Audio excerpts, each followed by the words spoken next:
Namaste. Welcome to our second session in series of 5, Wheezing from our dusty accordion. I, Himani Mehta, is here with you as your host, along with my friend and co-host, Ekta Chahar. We welcome you all on behalf of Calivers. This event is sponsored by Calivers, the world of calligraphy for everyone. Thank you, Calivers. Guys, make sure you are. We will have a brief intro of Todd, and then after we would have a demonstration, which would be followed by a very interactive Q&A. Guys, make sure you are on mute because sometimes we don't realize that. During the demonstration, if you have any question in context of whatever is going on, you can simply put that in a chat box. I'll read it for you to Todd. And if you have any other question than that, you can wait till end and you can ask Todd directly. So guys, just sit back, relax, maybe have your breakfast, lunch or dinner, because we have people all around the globe. So don't forget to share it with your fellow mates. As we all know, sharing is caring, right? So Todd Jameson is currently employed in aerospace industry as a Principal Manufacturing Analyst. He is based in Los Angeles, California.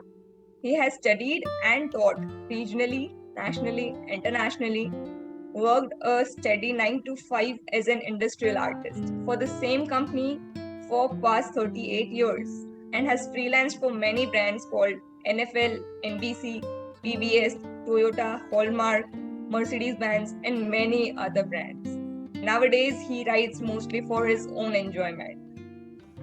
So guys, without any further delay, let's welcome artist of the evening and my most favorite, Mr. Todd Jameson. I request Todd to join us. Hello, Todd. Welcome. Good morning to you. It's a beautiful morning. Yes, it is. How are you? You had your coffee? I'm awake. I have my coffee. I'm awake, yes. Great. Thank you so much, Todd, for joining us because, thank you for taking out your time and sharing your knowledge with us. I'm sure each one of us is going to love this session. And we are grateful that you are here with us. Thank you so much. It's a treat for me to everybody to be here. So this means a lot to me as well. So I hope you get my contagion for this because this was really fun. Yes, it is going to be fun and you're going to rock it. Oh, thank you. Yeah. So, we saw a few accordion starting. So, would you like to tell us, what is an accordion book? Well, I think we'll just go into the, let's start talking. I'll show you pictures of them and we'll make a little bit of a couple conceptual structures on the way. But I've got a lot of different things to show you and it's probably better to show you and talk to that rather than just to attempt to describe them. Okay, so let's go ahead and go ahead and get started. All right.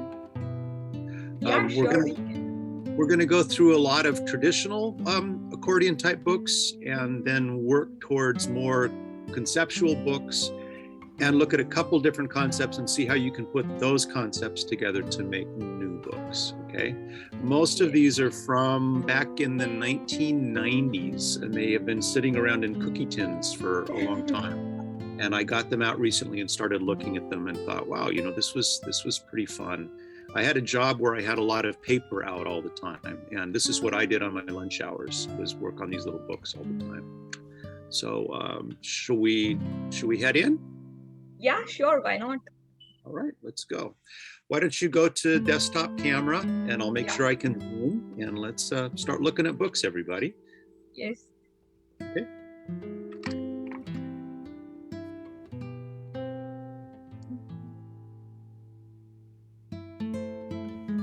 Just a sec, let me get the zoom set.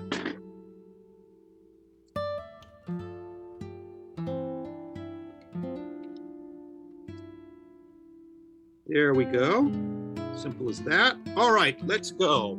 So an accordion fold is a type of book that's been around for thousands of years, basically. And really all it is a strip of paper that's been folded up back and forth, alternating so that it looks like you could play that and make accordion music.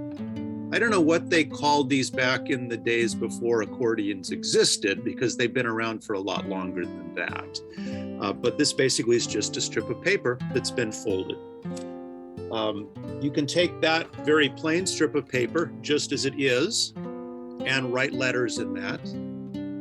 And you've got something that you could put in an envelope or send to somebody. This little piece of paper became special enough that I still have it after all these years. You also can take that accordion fold and make them different sizes. So these are from a folio series that I'd done. So these are larger pieces of paper, probably like 120 millimeters by 24 millimeters, 240 millimeters. And these are just big sheets of paper that are pretty large, that just have random marks painted through them. So I cut the pieces of paper first and then painted the abstracts on them and then folded them up into an accordion. And I never, I thought about maybe writing something in these. I think one of them I did, this one here. This one has a haiku in it. So it's got a little piece of paper tipped in and then the marks and some sparkle paint. And everybody loves sparkle paint. And it's pretty long. And some lettering. Yeah, these are probably about 1 meter long, the strips. I'm not sure what the paper is. My intention was to finish these off as a series and then put these in a slipcase, because there's a stack of them. So you can make accordion books that are very tiny. Like this is another little accordion book right here. I'll zoom in on this one because this is actually, you put a dime next to it. That's a very small little book. Let's move into the center so I can practice what I'm supposed to be doing. So there's a tiny little accordion book. This is like 20 millimeters by 20 millimeters. This one actually has a cover added, which is something that you can do, which makes the books seem more like books. If you take the paper strip and add a cover to it, then it feels in our mind more it's not like a paperback book, which is cheap at the store. It's a hardback book, which has a little more cachet. So this has a piece of tracing paper on the inside, and then just a little random squiggle with some Payne's gray watercolor, and then some monoline lettering into that with a technical pen. And then I just glued the first page to a little square of like felt paper on the inside. So that's a very tiny book. So you can see the difference in scale. Kind of depends on how big your paper can get, okay? So let's zoom back out here.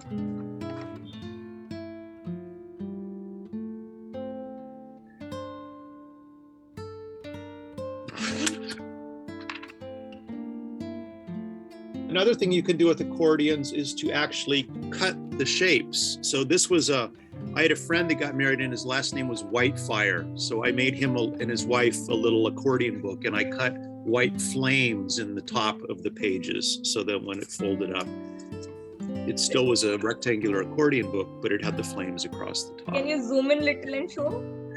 Yeah. Is there written something in? Yes, it is.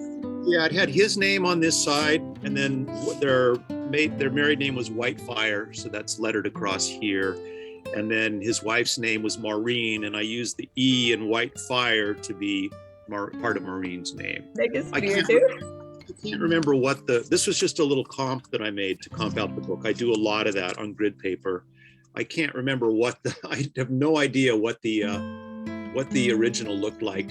I love these days of cell phones where it's so easy to take pictures of things because now you can remember things. One of my students did this in class, which I thought was great because it's really a classic, the cutout dolls, which is really just an accordion fold, but the shapes are cut out, alternating back and forth to be cutout dolls. So you could fit this into a book. I mean, it's just an idea. You don't have to work with a rectangle. You also can work with a square. This is another little book. I'll zoom in. This is a little story. This was a story I wrote called Tea the Cat. And this has an accordion fold here that's also made of tracing paper, once again.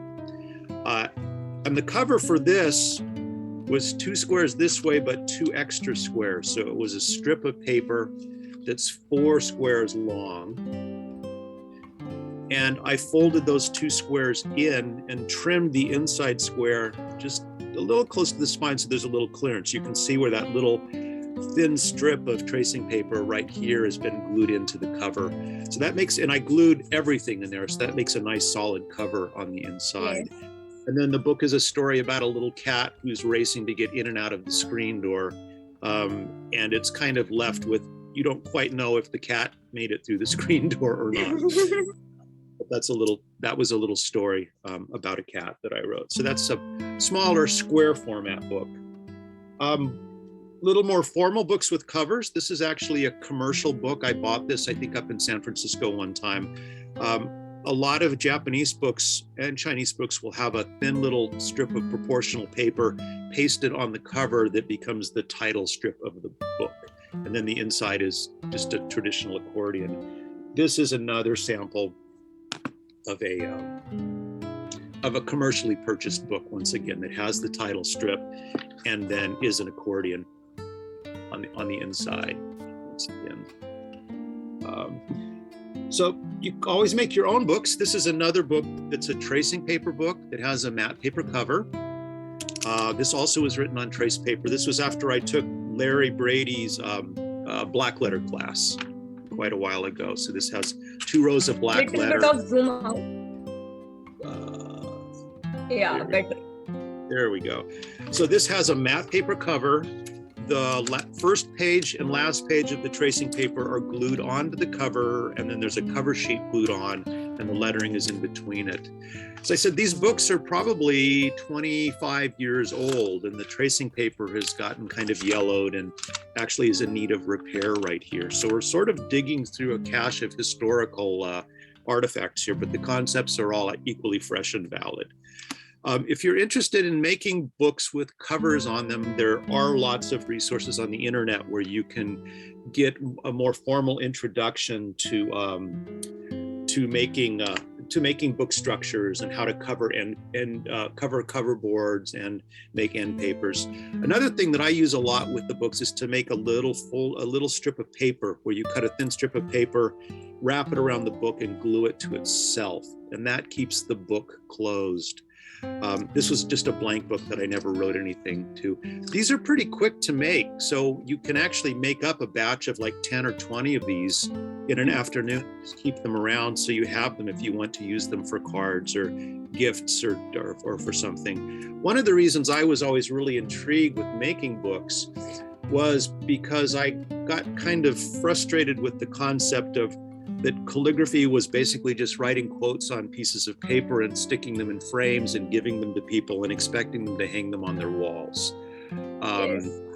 And I kind of like the idea of giving people something that's kind of in a way like a little time capsule. It's something that's small, it's self-contained, it's elegant, it's protected. Anything inside it's protected, and they can put that away. You know, they may put it in a drawer and come across it in 5 or 10 years and have a nice memory for that. So you can start to alter what you do with your covers. This is a book that I modeled off of a traveling toothbrush that I had. These are the proportions of the case. So you'd have your plastic case, you'd pull on a little handle and your toothbrush would come out, and you'd flip it around and put it in here. Then you could brush your teeth. Well, I made the cover, I changed the proportion of the cover so it's long and narrow, but it doesn't open this way. It opens from the narrow spine and makes a fan structure. And then I thought, well, what can you do with this particular book? And what I did is I made an alphabet book on it. So it goes A, B, C, D. And the first 2 words in the book, by the way, are alphabet book, which is kind of funny. So that's just another example of how you can make a cover. This is a more traditional bookbinding cover that has 2 boards and then a hinge across it, and then the accordion's glued into that front and back. And the ribbon acts as a pull or a tie, so it's easy to get the book out of the slipcase. Todd, do you write it and then you fold the pages, or you fold it and then write it? It depends on the book. Like this particular one, I probably did the folds and then wrote. You can lay your fold marks out with a pencil first and then letter on the whole sheets. Those big abstract ones that I did, those I did the big marks across the whole piece of paper first and then folded them up. So it just kind of depends on how formal. If you're doing a very formal book that's got like actual title blocks and illustrations, you probably want to lay those pages out and make those individually and then assemble the book. Okay? Right. This is another book. It's got the little closing strip on it with a 121 for the title strip. And this is a cover, once again, a kind of more traditional book cover with a marble paper end paper. And then this has an accordion fold that's made of 2 layers of paper that are placed in it. So this is Psalm 121 written out, which talks about mountains and the hills. So I did a collage of the folded, the torn paper down on the bottom of that. And one thing that I didn't notice this the first couple times I looked at it, but there's actually a little gold cross painted right up in here, because that's one thing that Christians like to do, is stick crosses up in very high places as a moment. Yeah, so that was Psalm 121. And another thing that you can do that's really kind of fun is just make unusual shaped pages. I took a workshop several years back from a lady named Anna Wolf, from back east. So you'll see several books today that have a black and white theme, and this was one of the books from her class. This was just brushed with gold paint for the cover, but this is just an irregular shaped accordion fold where there's kind of a chevron shape in more of a hexagonal or a rectangular format. I probably folded an accordion first and then just chopped 45 degrees off each corner, because to lay that out otherwise would be difficult. The other thing you can do would be to lay out a strip of paper like this.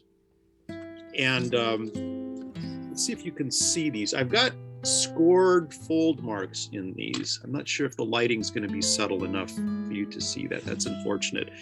But I used, so here. It's quite zoom in, Todd. I have these marks slightly folded so that this strip will fold up, and that will make an accordion fold that is basically made of triangles instead. Can you zoom out a little, because it's not Zoom back. coming in the screen? I'll try and tend that a little better, Himani. I'm trying to watch the camera while I do this as well. So this is an accordion fold that's made from triangular pages instead. And what's kind of cool about that is it kind of spirals when you do it, because it's rotating 120 degrees off a side each time when it folds over itself. So it folds all up and makes a triangle. So you can do that as well. So one of the things I had you folks do, if you were interested and you did, which would be great if you want to follow along, was to actually fold up a strip of paper to make an accordion, just so you can basically see that concept of how that's done. So we're going to use something similar to this. I had you take a piece of A4 paper and cut a strip across the top and cut the rest into 8 squares. And I did send you like 3 or 4 different things about this, some of which had a little 2mm waste strip at the bottom and so on. So hopefully you figured out what it is you wanted to do. But that would be the layout of the sheet. And when you finish, you would end up with your 60 or 62mm by 297 strip, and then your squares. So what I'd like to do with you quickly is to show you basically how to fold this up into an accordion fold, okay? Which is very simple. If your paper has a right side and a wrong side, you want to start with the right side of your paper down. So we're going to start from the back of the paper. This paper is the same on either side, so it doesn't matter. But I'm going to pretend that this is a book, and I'm going to mark this as R for my right side. Guys, if you are ready with the material, you can do it along. Yeah, follow along with this. I'll try and pace it a little bit. Yes. I'm also doing it. Good, good. Okay, so first thing we're going to do is to take this right corner and fold it all the way across to the left corner. And we want to be as accurate as possible. We want to line that corner up as precisely as we can. And we're going to tack that down with our finger. And then we'll kind of hold it here and wiggle the strip up and down so that you actually get it to a line right here, and there's not a little difference in how the paper's lining up.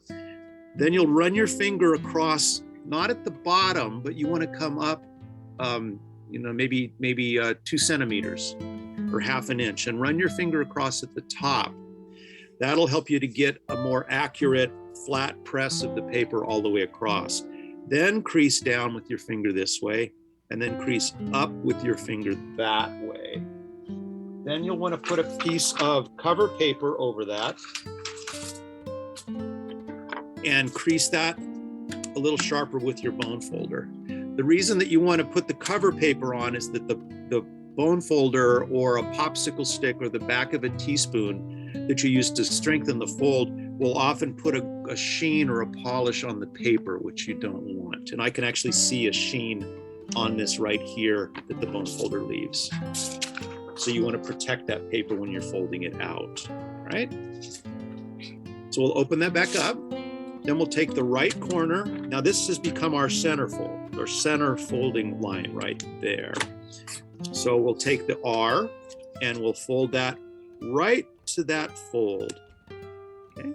Then we'll do the same thing. Run your finger across a little high, crease up, crease down. I'm going to skip the cover paper for sake of time. We'll crease up, crease down. All right, so now we've folded this half into a quarter. Rotate that strip around, take the left corner and fold that to the center. Run your finger across, crease up and down. You get really good, you can do both at the same time, which is pretty trick. Okay, crease that, all right. So now we've folded our strip of paper into quarters. And what we're gonna do is flip the strip over, go to the other side, and we're going to fold this first corner, which is the back of the left corner, not that that matters. We'll fold that to the first fold, crease and fold. We're going to fold the second fold to the middle fold. So see how we're basically halving our folds each time. Crease and fold. And we'll flip the book this way. Fold that to the center. Crease and fold. And then we'll take this last one and bring the book so it becomes a square, basically. This would be funny to do this actually instead of right and left, to do east and west. So then when you finish, the east meets the west. That's a bad bookbinding joke. No, that's nice. So there's our accordion fold. That's as simple as that to make an 8-page book. If you only want a 6-page book, cut 2 pages off. Okay. If you want to make a longer book, what you can do is to take your knife and to cut the 7th page down into a tab.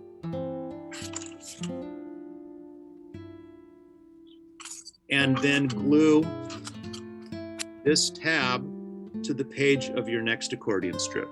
And then that'll extend that on and make a longer book. Oh, right. All right. So it's as simple as that, basically, to make an accordion book. And then you can there's ways that you can make longer books or books with the different size pages, but and to be more accurate in your measuring. But that's basically the concept. Okay. So like this is a sample of a book that's made from a very long strip of paper. This was made on my old drafting bench at work that I had a 4-foot parallel glide with a piece of butcher paper on it. And our butcher paper that we used to get at work had these blue or purple streaks on it. I think I cut this one so it was around that. But this book is folded from a single strip of paper. It's another alphabet book. And it's about 4 feet long. That's quite long. Yeah, it's a very long piece of paper. And I actually laid this out with a ruler and scored it with a triangle to get the folds in the right places. And then this has an alphabet book. So I made these big, long gestural alphabets through it first with watercolor and then did the lettering back in with my fountain pen. I made that. So this is another alphabet book. And actually, I think this was the 4th alphabet book in this series that I made. That's why it has the title of 4. Oh, that's thoughtful. Yes. So the problem is what happens when your paper gets to be too long, okay? So what you can do is make a book that I've always called a meander book, because it kind of changes directions on you. So this is a sample of a meander book. So it opens like an accordion fold, but the folds kind of go in random directions, but it makes a lot more length, basically. So this book is generated from a single piece of paper that's been laid out into squares. And then you take those squares and you put the score lines on the paper. To score lines, I use a straight edge and a needle like this, or a straight edge and a bone folder. And if you use the needle and keep it kind of low and don't press too hard, it will put a little fold, a little score mark in the paper that makes it easier to fold. And then you take an X-Acto and you cut basically a maze pattern out of the paper. It's when you run out of room here, you go south. And when you run out of room here, you go this direction. Or you can make fold in that way only, in that direction only. Back and forth and back and forth and back and forth. Okay. Yes. This is another variety where you take the same piece of paper. These are laid out as rectangles instead of squares. Okay. So you start folding here, back and forth and back and forth and back and forth. And then when you get here, we're going to fold this over and start back up this way. Oh, right. Yeah. So when it opens up in this way only. What's that? When you open the accordion, it opens in this way. Well, it's going to open as in one direction as far as it can, and then it has to change directions. So this book is going to open. Exactly. It's going to open with a set of 6 pages here, but then it's going to tip, and then it's going to open 6 pages here, and then it's going to open here. So, you might think of something like a song that has 3 verses, and you could do the first verse on the first set of pages, and then the second verse on the second set, and then the third. One of the challenges with these is trying to figure out what to do with these crazy shapes. You're making kind of conceptual, and what are you going to fit in these that make sense? Another meander that you can make is if you take a triangle and a straight edge and you lay out triangles instead. You can make long triangular books like this one that are basically meander books that are made of triangular pages that then open out. So this is kind of a zigging zag back and forth of triangles, or one like this, for example. This one is so worn and battered that it's almost round. It's not even triangles anymore.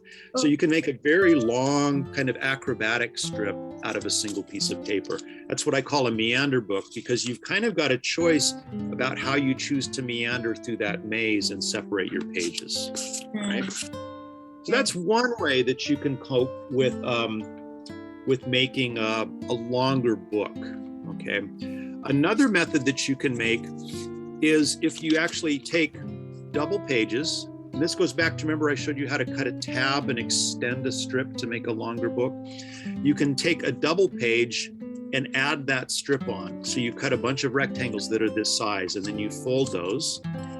So you take the second one, and then you glue the first page of the second one to the tab, this, and then you make, this is actually based on a historical Japanese structure, and so on.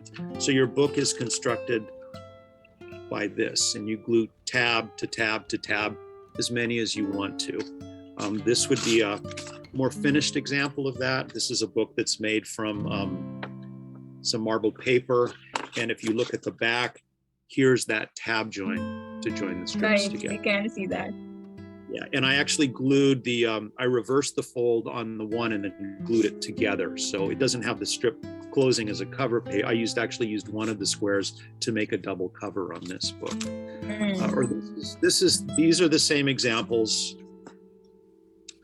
basically made. So the Japanese structure for that is called a flutter book. So this is an accordion book here. Zoom out. Accordion book here that has tabs in the front. So these are double pages with a tab all glued together and then just glued into a paper cover. So that's a flutter book. That's the way you can make a book of infinite length, okay? But I started doing some experimenting with these things and was actually kind of intrigued at first by Post-it notes. So I made strips of paper that was a single rectangle with the tab. And what I did, rather than glue them together so it made a linear progression, is each time I glued a tab, I rotated it 90 degrees. So I'm going to take this tab, put glue on it, and glue it to the top. And then I'm going to rotate it, put glue on the next tab. Can you guys hear the tomcat outside? Sorry, what? The tomcat outside, he's hungry, my stray. He wants to eat. Put glue on this, and we'll glue that along the top. Rotate it again. Put glue on this and glue it on the top. So you end up with a shape that looks like this. So this is a book that opens. It's going to twist 90 degrees each time you open, and you can see where the tabs glue to their neighbors on the back.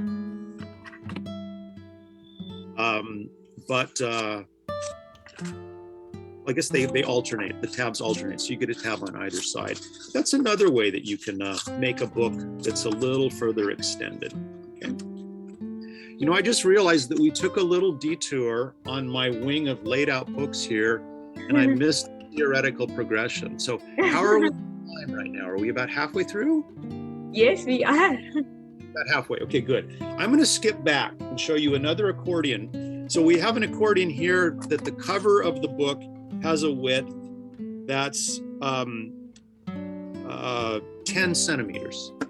There's a fancy word for that. I can't remember it. The accordion in the back is only half width. It's about 20 centimeters. So it's a strip of paper that's been folded into a 20 centimeter strip. This is a book that was invented by a lady, I think named Hetty Kyle, back in the 70s or the 80s. It's called a flag book. Oh. So this half accordion pleat fold, then you glue full-sized pages into that book and make a book called a flag book, which is a very showy book. This is one of those structures that I always wondered kind of what do you do with it. This was the book that I made in Anna Wolf's class, who also taught us the same form. And this one I just glued triangles on it to make to make something a little more showy. An idea that I came up with this is a book I call the business card book. And I made the same pleat fold on the back. And this actually contains business cards, which to me makes perfect sense. You've got that same format. And what I did to make this book was put little acetate sleeves in here, clear acetate sleeves that I stuck down with a film adhesive, and then the card slides into the card. So that makes a nice way to display business. That is very creative.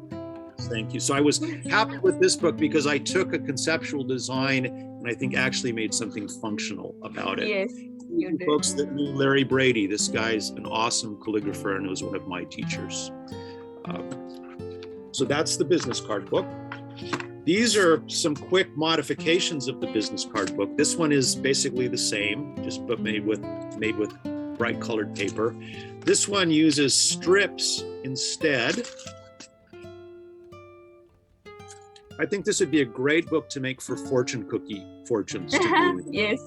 These ones, though, the hinge is on the back and the front and the back and the front, and then the book closes up like this.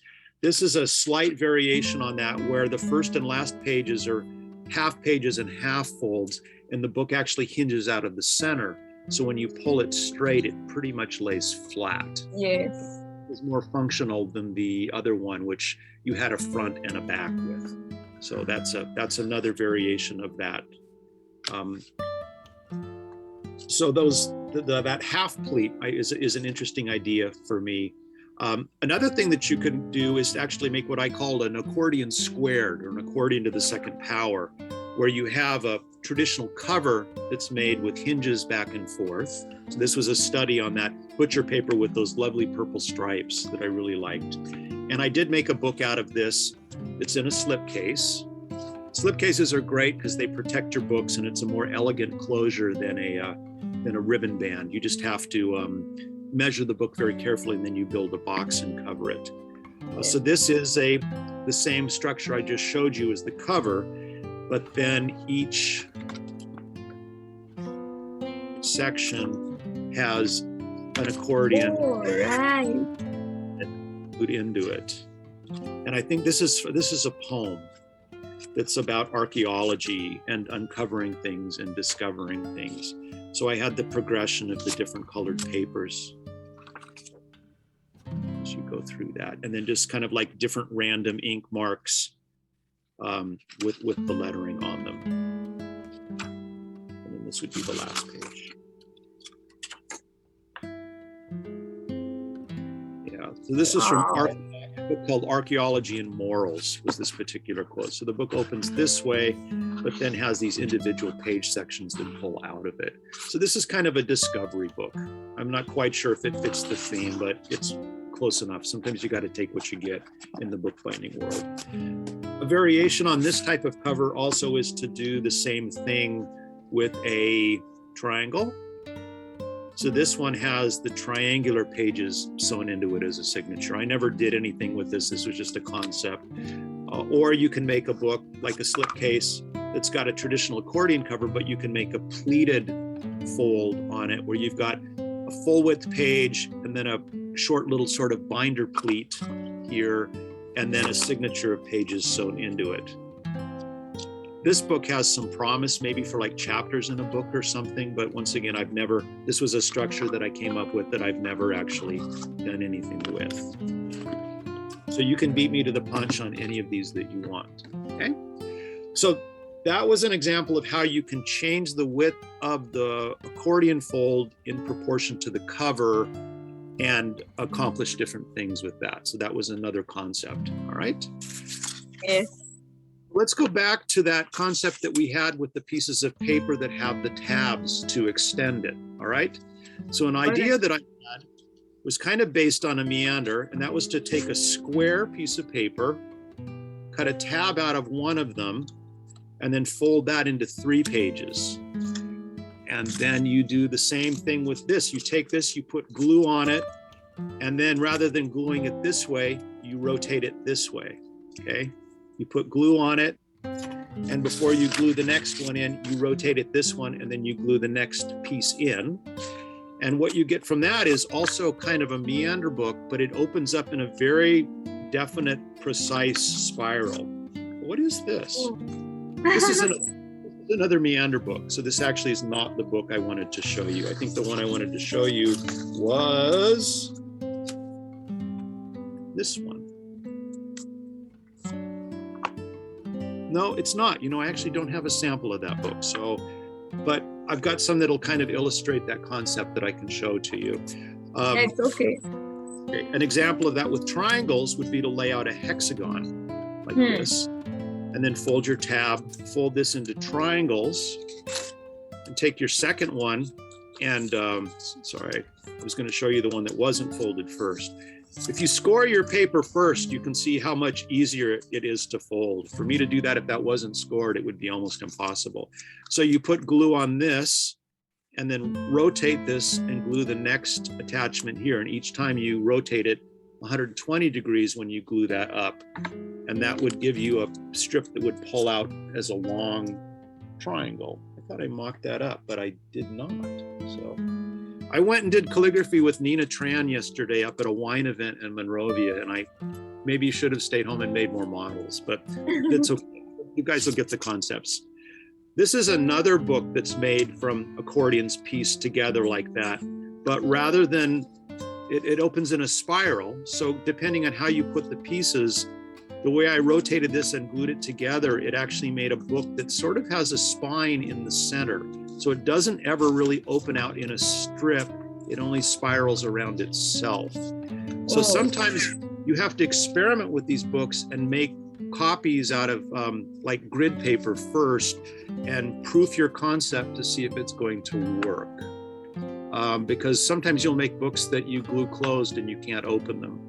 And you'll come up with ideas that you think are going to work in your head, but they don't actually work when you get to the paper. So you can always comp these shapes out on paper beforehand, all right? Yes. So another way that people cope with a Japanese historical form is to make what's called a double album accordion. And to make a double album accordion, you basically make the same shape of a double page, but without a tab, all right? And you make a bunch of those, and then you alternate the fold each time. So you have a fold to the front, a fold to the back, a fold to the front. No, fold to the back, fold to the back, fold to the front, fold to the back, fold to the front. Does that shape kind of look familiar? All right. Yeah. So what you do is you brush glue along this edge and this spine, and you glue that to this page. Then you brush glue along here and along here, and you glue it to here. And you brush glue along here and to here, and glue it to here. That way you get an accordion fold, but each actual page section, apart from your end pages, is a double page thick, which is actually really nice if you're working with any Eastern type paper, because it's very porous and your ink will actually soak through it. So it's lead to the other side. It's easy with this structure to lay out and to draw your individual pages, letter your pages first, and then assemble it. So you can do your serious layout work and your calligraphy first, and then you glue the book up. This is one that's got a butcher paper cover with some lettering on it. And the pages are all double pages. You can see inside, there's like a pocket in there, and they're glued together. And then it just has one big random ink mark made through it, and then some tiny little brush lettering on it. So this book, you could make this book as long as you wanted to. You could make one of these 100 yards long if you were patient. Pages up. This one's rectangular. You also can do the same with the squares. Okay, so this is a square version of the same book with some suminagashi paper and a title strip on it. So I saw this pieced book idea where you're putting the the rectangle that folds into a square, then you glue them together to go this way. And then I looked at the meander books and I'm thinking, well, what happens if we take that same 90-degree rotation? So rather than gluing the pages this way, we're going to rotate a page this way, and then we're going to rotate a page this way, and then we're going to rotate a page this way. That'll still stack up as a square, right? But we're going to get a 90-degree rotation between each pair, and that's going to give you a book that opens up in a kind of a zigzag pattern. You don't see the hinges like we did in this book. This one we have the hinges showing because the hinges are actually the hinge of the two pieces of paper, and we get a double page for each one. So this book opens up in that spiral, but it closes as a square. This one you could make as long as you wanted to as well. Then I got an idea from the pleated book is what happens if I make a half-sized page and glue it in between the open pages. And that gives you a book that opens with a full page book, but with a half page glued between each book as it spirals. So that gives you a structure that looks a little more like this, which becomes very kind of architectural and geometric. Yes. That's basically this strip with half folds glued into it, and alternating each one. Or you can change, like this is a sample of one that's got some marbled paper glued into it instead. Something like this would be really gorgeous to make a long strip like this and then have a loop on the top where you could hang it and let the gravity up, right? This is one where I alternated the glue a little bit. So instead of a single opening, it gets a double opening on each page. So there's a double opening. So I probably glued the pages in twos, then rotated it twos, then rotated it twos, and then rotated. All right. Another thing you can do is to fold the interior pages. This is a fold that's called a map fold, which is a strip of paper. And I don't know how to do this fold anymore. I'd actually have to go back and look in my note. But this is made of rectangular pages that are folded in a specific pattern. And so they're hexagons, but the page kind of becomes a square page. And then they're alternated back and forth as they're glued together. So you can do internal folds inside your pages that then sandwich up. The folds the shapes get a little awkward sometimes. But this is an example. This is an accordion that's got that same map fold that opens flat. Oh, You see how that opens fat? So it's folded from a square. yes. But there's a map fold glued into the zigzagging accordion fold. So it is front and back, front and back. Front and back. Yeah, front and back. Or top and bottom. Yeah. This is another triangular variation on that fold, which is basically an in and out folded on the diagonals. So this is a meander that's got this kind of pyramid type fold made in it. Once again, I don't know why you'd ever make a book like that, but I do. And this is a triangular version of that same fold where the pages are squared with that collapsible fold on it. And then those are all glued end to end to make, kind of an interesting, like a Christmas ornament shape like that. Yeah. Aravind looked at that and said that's a very, it's kind of an organic fold almost. And, we're basically, our bodies have made of folded proteins and water. So if you can get down to that scale, you probably could find some really interesting shapes. Yes. And then one thing I was doing for a while was just cutting strips of paper and experimenting about what type of interesting fold I could put in them. So this is that shape that we get when you make this book with the double pages folded and twisted. That shape that this opens into, right? That's that same shape cut from a piece of paper and then folded. But that's square, right? That is rectangle. Squares are halved, yeah. So that's how that particular one came. And this one is more of just a straight strip, but rather than cutting it, it's got the 45 degrees cut on top and bottom, and then it's folded up into an alternating form pattern. This one's kind of cool. This one's got potential. Look, it's alive. It's alive, right? So the next thing I was going to show you in the demo, but I don't quite know if we really have time. How are we doing for time, everybody? Yeah, it's been an hour maybe. So yes, we can complete the demonstration. Let's do the part of the demo, which is really very simple. If I can find the piece I need for it now. Where did I put it? How about this fold we made? What's that? This that's what I'm looking for, those pieces, because that's what we need to finish. We need that fold we made, and we need the squares. So let's do that quickly, and then I'll show you some books that are made based on this concept. Okay.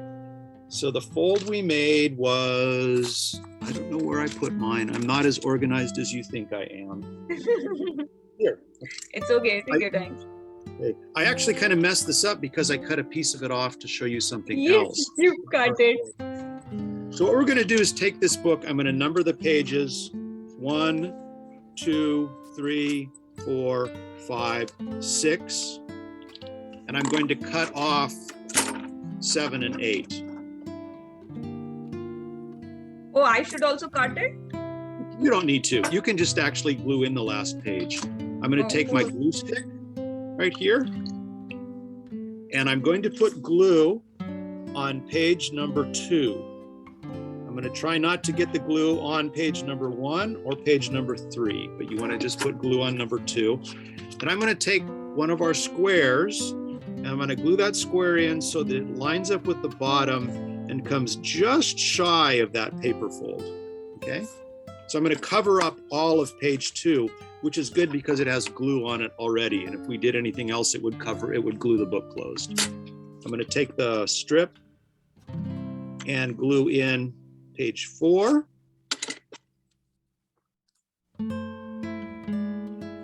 So this concept is how you can take a shorter strip, one strip of paper, and then glue other different sizes into that to get a different structure. I'm going to put glue on 6.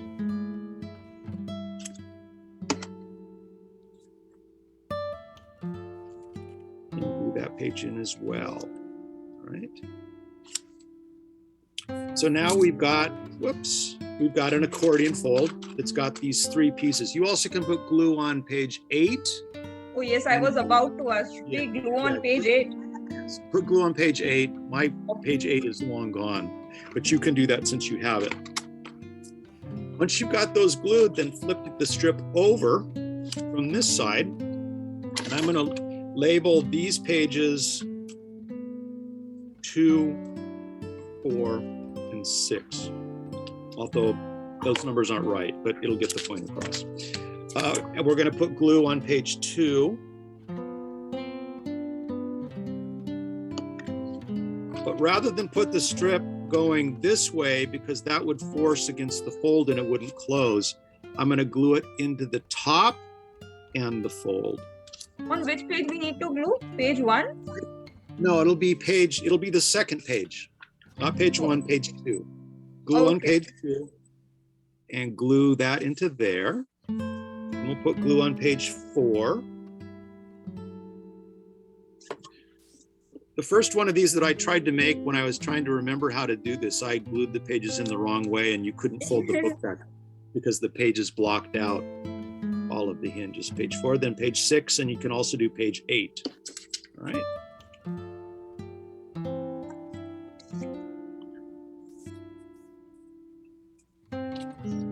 So that gives us an accordion fold book that has larger pieces glued in front and back that will close in what I call the bow tie book, which is what Aravind wanted me to wear today. This is a better example of a bow tie book right here that's got the showy little white triangle. That would actually look very nice, wouldn't it? Okay, so this bow tie book has a narrow, what I call a hinge strip, basically, that's an accordion that runs through the series of the book, and then it's got larger squares tipped into it, top and bottom. All right, so that's a structure that's like that. Now I had the idea, well, what happens if I take this traditional accordion in the back and go with my pieced accordion that changes direction? So this is the same concept, but instead of having an accordion, each 2 pieces are hinged with a double square across. So it replicates that double album accordion twisted shape that we have here. And this makes a book that opens up in a spiral. Oh. That will lay flat. And when you recognize that familiar back and forth zigzag shape, rather than being one strip here though, I made individual hinge strips to glue this particular together. All right. Then you can take this, because every time I do something with triangles, with squares, then I have to do it with triangles. It's just the way I am. So this is a mock-up of a triangle strip instead. So this is one long white strip that's been folded back and forth to make a triangle, like the green one that we did here. Mm-hmm. And it has larger pieces of paper glued into the triangle pages. And that gives us kind of like a challah wheat bread, a bread braid is what I've always kind of thought of this, or like a kite tail. So this is a book that's composed of all triangles, a small triangle strip with larger triangles tipped into this. And this book, I actually thought, well, what can you do with that book that would be more, make some sense? So I did a finished book of this particular one, and this is a book of haiku, haikus by Isa, not as famous as Basho, but one of my favorite writers. So this one has a board cover, and then the pages spiral out. This is cold pressed watercolor paper. So there you can see the hinge strip that's running down the back, that's tracing paper. Yes. And then it has the individual pages are in with the Isa haiku. In the city fields, contemplating cherry trees, strangers are like friends. That's a very good haiku for a Zoom conference. Yes. So, yes. So that was a finished book that I made that's based on that spiral. And you have to kind of rotate it 120 degrees to get everything to sit back down. But once again, this would be a really elegant book to display in a hanging format. You know, it's a very sculptural type of element. But at its heart, it's really just a basic modification of this paper form right here. It's just a folded piece of paper, but we're gluing other things into it. So one thing we forgot to mention at the start of the class. Oh, yes. For everybody that came today, I have a special gift for you. which is the handouts. It's a PDF that's the handouts from when I taught this class back in the 90s. So basically every structure that you just looked at with me, it's instructions on how to make those. So you can view this lecture today as being an introduction rather than being just an exposure to concepts that if you didn't take notes, it'd be really hard to recreate these. So you will have the tool in your hand to be able to make any of these structures that I just showed you, and hopefully experiment with these concepts and figure out where to take them next and to do some really cool books. That would be awesome. All right. Yes. Thank you so much, Todd. Yes, that's amazing. You're welcome. Yeah. And I'm supposed to show you this book as well as a teaser. This is a book that we can do maybe a workshop on, might be fun to do. This is a book that's called a star book, which is a form that's been around for a long time. But this is a miniature version of it. This was built to an 8th scale of the instructions from the one that in the class I originally took. So this is like 15 centimeters or 15 millimeters by 25 millimeters. It's very small. The star book is made of folded pages and they're all sewn together as a hinge. Okay, so it makes a book that when you open it up, it makes a cluster star. It's so star. Yeah, it's kind of more of a complicated structure, but it's also made of the similar components that we use to make these, which are squares that are folded in half to make and then folded in half again to make that 4 square down into a 2 square of different sizes, and then all sewn together in the back as a spine. Have you wrote the letters on it? Yeah, these were written just with a brush. Okay. Yeah. I think it says happy birthday. I think this was a happy birthday right here. So, all right. And before we get to questions as well, the third lecture will be on italic writing and speedball pens. And I was supposed to have a teaser for you for that, and I don't. I never found anything. But if you want to look at my Instagram site, there's lots of examples of italic on there. So we'll be looking at a type of pen called the speedball pen, which is the pen that I learned to letter with and kind of grew up with. So that's sort of my go-to favorite, especially at larger sizes. And then we'll go through like building a basic italic alphabet and then how to modify that alphabet and kind of change the shapes a little bit. It's something that hundreds of teachers have taught before, so it'll just be my different take on that. Okay. So do we have, I've got time for questions. It's morning for me, so I'm game to stick around for a while. If you need to leave, just make sure we have your email address so we can send you out your bonus book, because you'll enjoy it. Yes, guys. That's why we have asked people to, rename their name, because if we don't have your name, we won't be able to send you the handouts. Yes. And the other thing is that I'm very new at this Zoom lecturing and talking, and I'm delighted that I found calligraphers in India because they're really, really helping me out. And I think they're doing a great job. And they're also learning about doing this at the same time. So if you could shoot either of us an email or a DM and give us some feedback on how things went, that'll help us to better what it is that we're doing in our learning process, because we're learning as you are. That would be fantastic. So Himani, do you have some questions? Oh, yes. But before that, I would like to thank you for showing this wonderful accordion. Like, those were so aesthetic, and I'm sure the audience, if they are going to merge their calligraphy skills with this accordion, they are going to make a wonderful piece out of it. Yes, it gives you gives you something to do with your calligraphy that's a little bit different than just writing on a piece of paper. Exactly. So yes, if watching it is giving us so much of satisfaction, then I'm sure doing it is going to be like therapeutic. So yes, those were so wonderful. But thank you, audience, for being here, making this event successful. Like, your presence means a lot. So yes, thank you so much, everyone, for being such a wonderful audience. So yes, and so yes, if you make any piece after today's session, do tag us, do tag Todd, do tag calligraphers in India, calivers, so that we are able to know that this session added value to your life. It enhanced your skills. So don't forget to tag us, because we would be more than happy if we see your progress.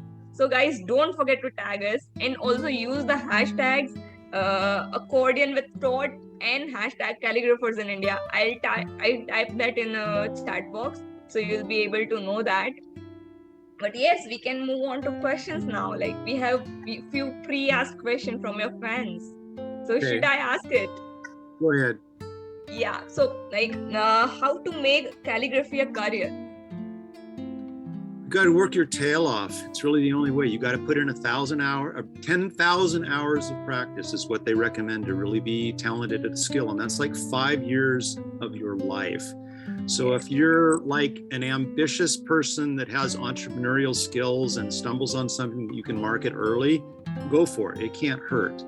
But you just really need to study with a lot of people, find out what you're really passionate about, and then do what it is about calligraphy that you really, really love. And you might possibly be able to make your life as a calligrapher, make your living that way. But my advice, once again, is don't quit your day job. Yes. Any artistic field, it's difficult to make your life. The internet and the appreciation for art that we have now makes it really possible.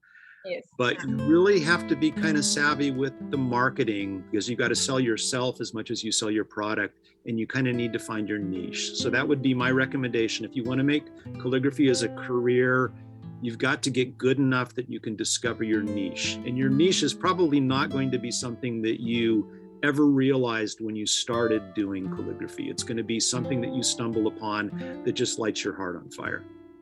Yeah, that's true. And what is your favorite style of bookbinding?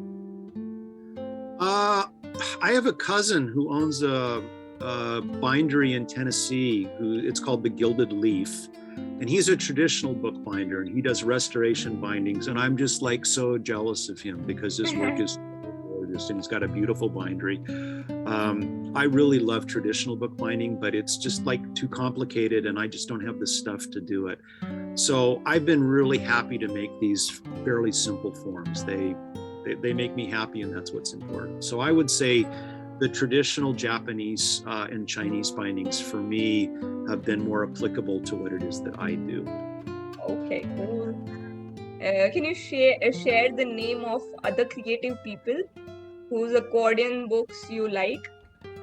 No, not really, because like I said, these books came out of a box that are 25 years old, and it's not a field that I've followed. So I don't feel like I'm a pretender by talking about these forms, because I was very serious in them, but I'm really not up on them much. The only lady that pops in mind is a lady named Sherry Trial, who's on Instagram, I think she's a trained British calligrapher who does a lot of work on vellum and with gilding, and does absolutely beautiful work. And she does a lot of interesting books, but I don't follow other people that really do bookbinding.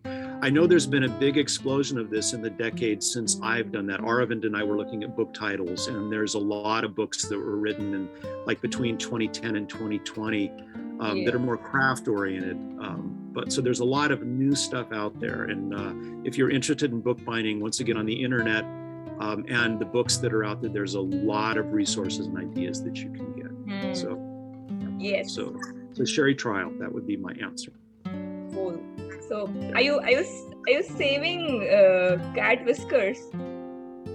Yes, I have 2 cats, and I don't pick their whiskers because they don't like that. But whenever I find a cat whisker on the ground, I put it in an envelope, and they make really interesting paintbrushes, very long. And Larry Brady, who business card I showed you, he did a big, giant broadside with Roman capitals that were like 4 inches tall, very thin, very elegant, that was made with a cat whisker brush with 6 cat whiskers in it. So I do save cat whiskers. A very special message from a fangirl called Himani. She says, I love you, Todd. Well, tell Himani that I love her too, okay? Oh. But genuinely, Todd, like this session was so amazing. Like, thank you for sharing this treasure of your knowledge. We all loved it, and as I can see in the chat, like people are already loving it. Yeah, like people are. Yes, and you will receive it in email by today after the session. So guys, don't panic. You all are going to receive the handout. Don't worry. Yes. We have everyone's email ID. So don't worry about it. Okay.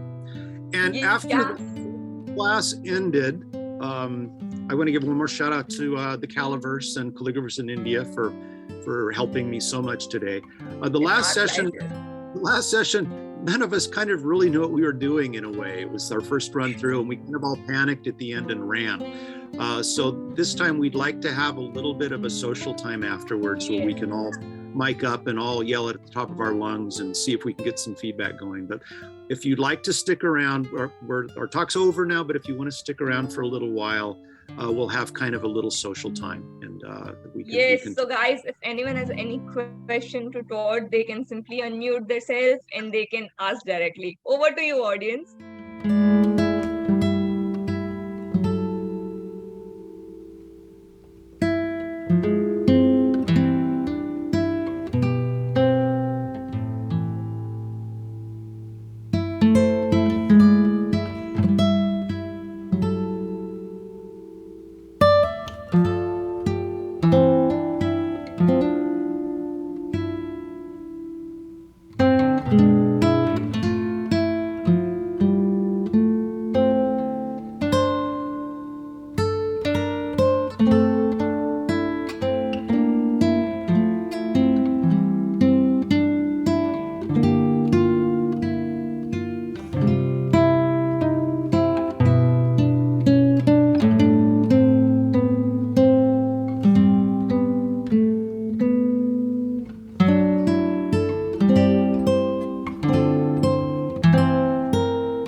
you.